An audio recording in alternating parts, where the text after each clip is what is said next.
ఒక రూమ్ లో ఎట్టేసి దాన్ని విసిగిస్తే ఏడ్చేసేస్తుంది. అచ్చం ఇప్పుడు నేను చెప్పే విషయంలాగా అయిపోద్దన్నమాట. ఆమెకు బాగా చిరాకేసేసింది. ఏదో ఒకటి చేసేయాలని డిసైడ్ అయిపోయిందండి. అంతే, ఒక్క నిమిషం కూడా ఆగలేదు. చేయాలనుకుంది, చేసేసింది. కాకపోతే ఫుల్గా వర్కౌట్ అవ్వలేదు. అందుకే ప్రజెంట్ కటకటాల వెనక్కు వెళ్ళిపోయిందండి పాపం. ఇంతకీ ఏంటా కథ? భార్యలను భర్తలు వేధిస్తే విడాకులో లేకపోతే సైలెంట్గా భరించడమో చేస్తుంటారు. కానీ అంబేద్కర్ కోనసీమ జిల్లాలో మాత్రం ఇందుకు భిన్నంగా జరిగింది.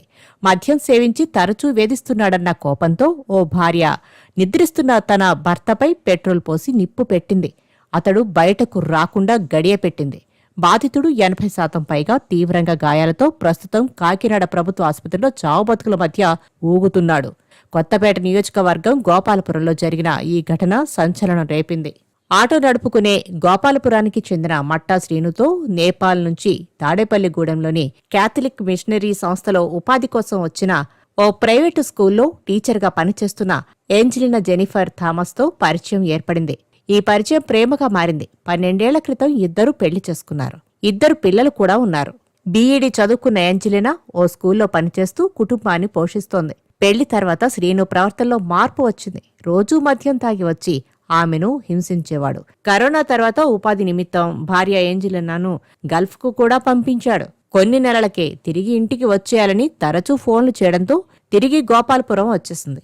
మరింత మద్యానికి బానిసైన శ్రీను భార్యను తరచూ కొట్టి వేధించేవాడు. గతంలో 2 సార్లు ఏంజలినా ఆత్మహత్యా యత్నానికి కూడా పాల్పడింది. ఇద్దరి మధ్య గొడవలు తారాస్థాయికి చేరుకున్నాయి. భార్య తరచూ ఫోన్లో ఎవరితోనో మాట్లాడుతుందని గ్రహించిన శ్రీను ఆమెపై మరింతగా రెచ్చిపోయాడు.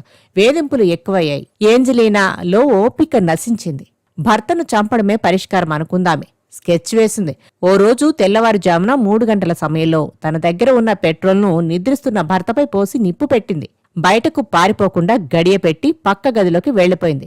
దీంతో మంటల్లో చిక్కుకున్న శ్రీను అరుపులు విన్న పక్కింటి వాళ్లు వచ్చి గడియ తీసేసరికి అతను తీవ్రంగా కాలిపోయాడు. శరీరం 80% పైగా కాలిపోగా శ్రీను పరిస్థితి అత్యంత విషమంగా ఉంది. ఈ ఘటనపై కేసు నమోదు చేసిన రావులపాలెం పోలీసులు ఏంజలినాను అదుపులోకి తీసుకుని విచారిస్తున్నారు. హాయ్, ఏంటి ఇవాళ విశేషాలు? మళ్ళీ ఓ పాలు రేపు సేమ్ టైంకి వచ్చేసి మళ్ళీ కలుసుకుందాం. బాయ్ బాయ్, టాటా, జాగ్రత్త.